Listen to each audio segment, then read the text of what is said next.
There's a peculiar stillness that returns when we begin to look back at childhood, not through nostalgia, but through awareness. Alan Watts often said that awakening is not about becoming something new. It is about remembering what was always there before the world named it.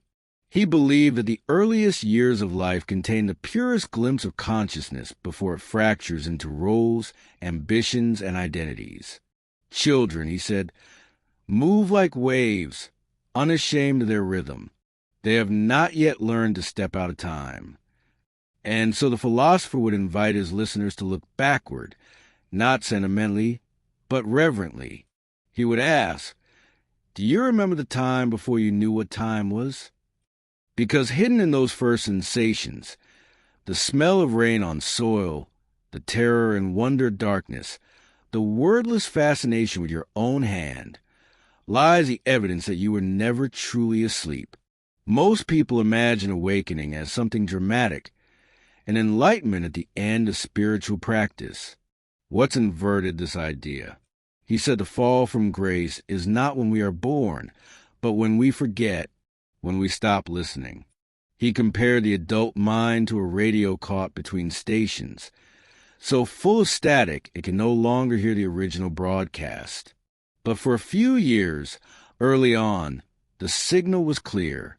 In this journey, we will rediscover that signal through 5 signs from childhood that reveal the presence of an already awakened soul. Each one was easy to miss, yet unmistakable once remembered. If you recognize them, it is not because you become spiritual, but because a deeper part of you has been quietly awake all along. The first sign is sensitivity, not the sentimental kind, but a raw, unfiltered contact with existence itself. Watts would say, a sensitive person is simply someone who has not yet learned to defend themselves against the truth. Perhaps as a child you felt everything too deeply. The laughter of others like sunlight in your chest, their anger like thunder shaking your bones. You wept at cruelty you could not explain, or felt overwhelmed by beauty so intense it almost hurt. To adults, such children seem fragile. But Watts called this the burden of the open heart. He suggested that the world's noise trains us to dull this perception, to call it overreaction, to medicate it, to toughen it until it stops trembling. Yet that trembling, he said, is the vibration of the universe still humming in your being. When you felt the sadness of an animal or the joy of a sunset, you were not imagining things. You were feeling the continuity between you and everything else. Watts compared sensitivity to a mirror with no dust on its surface, one that reflects reality exactly as it is, unfiltered by judgment or defense. The cost of that clarity is pain. The gift of it is wisdom. He once remarked, pain and beauty are 2 sides of the same coin. The more vividly you see one, the more clearly you perceive the other. The sensitive child is not weak. They are transparent, and through that transparency, life itself looks out. So, if you carried a heart that broke easily, know that it was not breaking. It was expanding, and everything that entered it entered awareness itself. There is another mark of the awakened child, the question that refuses to die. Watts told a story of a little girl who once asked him, if God made everything, who made God? He said she was not being mischievous. She was being honest. As children, many of us ask those impossible questions. Why do people die? What happens before birth? Why can't I remember who I was before? Why do people hurt each other when they say they love them? And at some point, someone told us, you'll understand when you're older, but we grew older and the questions only deepened. Watts believed these questions were not mistakes of logic, but glimpses of infinity. The child who asks, who made God, is trying to imagine the edge of existence and finding there is none. He said, the most intelligent question in the world is the one that has no answer. To Watts, True spirituality begins not with belief, but with wonder. And wonder is born when we allow a question to live without rushing to bury it under doctrine or explanation. The child who kept asking while I was already meditating, already probing the nature of reality. Because every genuine why dismantles illusion. Every unanswered question leaves a door open where light can enter. In adulthood, that same spirit becomes philosophy, science, art, and mysticism.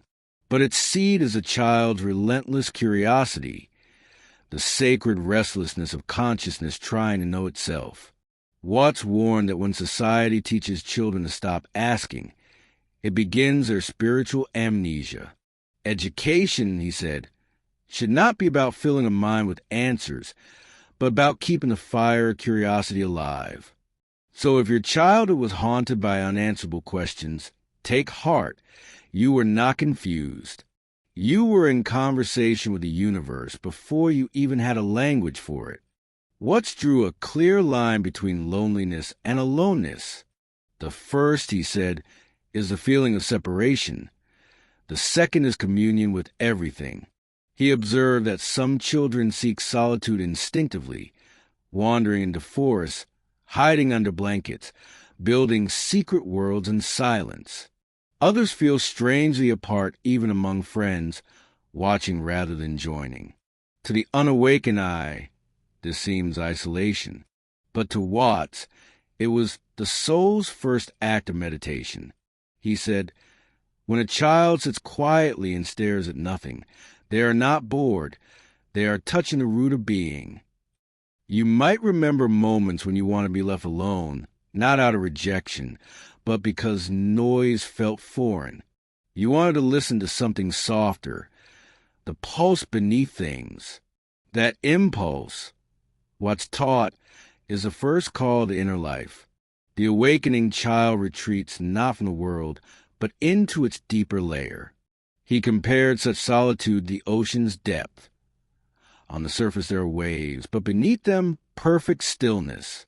Many of us were told to go play or be social, and so we learned to fear our own company.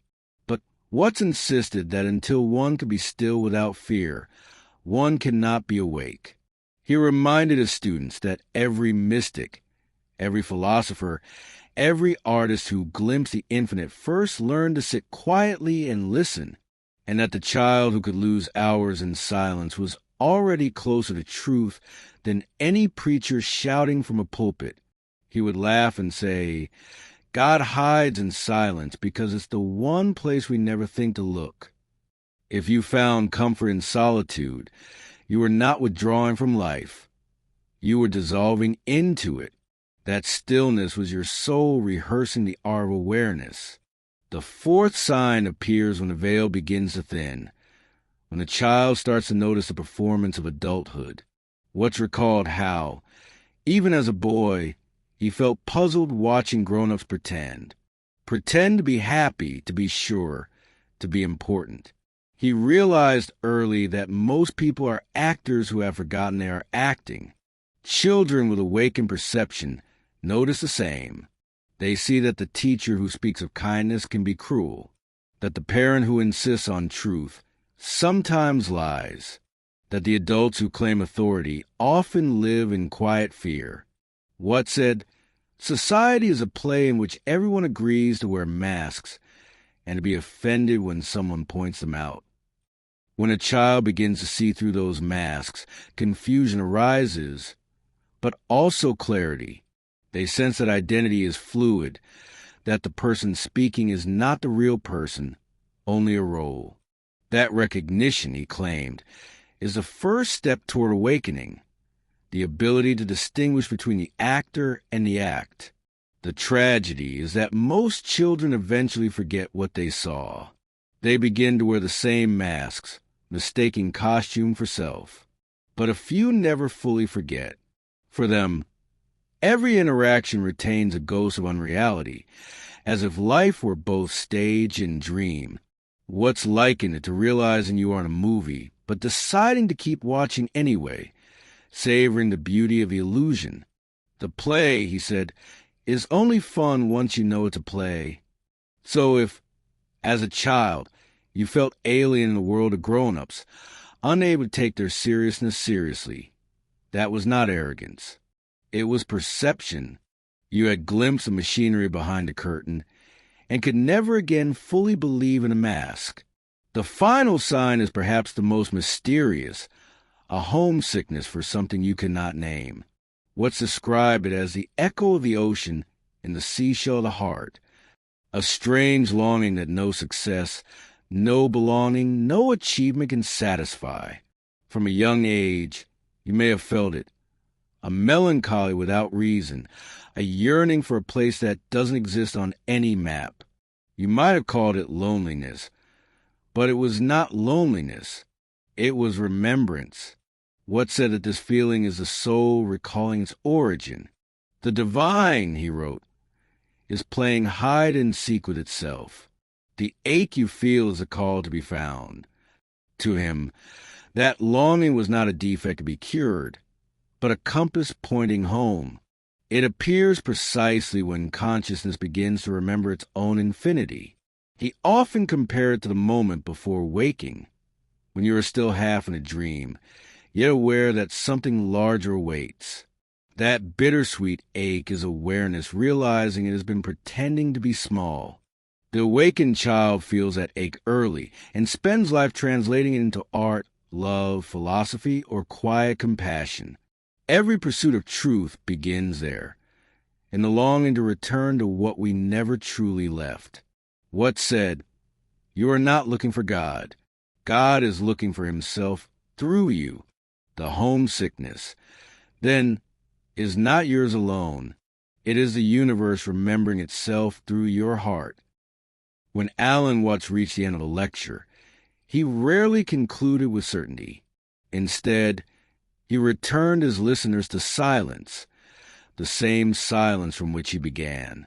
And there, in that quiet, he would smile and say, "You are not a person trying to awaken. You are the awakening itself, dreaming of being a person. Everything you experience in childhood, the sensitivity, the questioning, the solitude, the clear sight, and the longing, were not signs of immaturity, but fragments of a truth too large for language. Watts believed that the great misunderstanding of spiritual life is the idea that awakening lies ahead.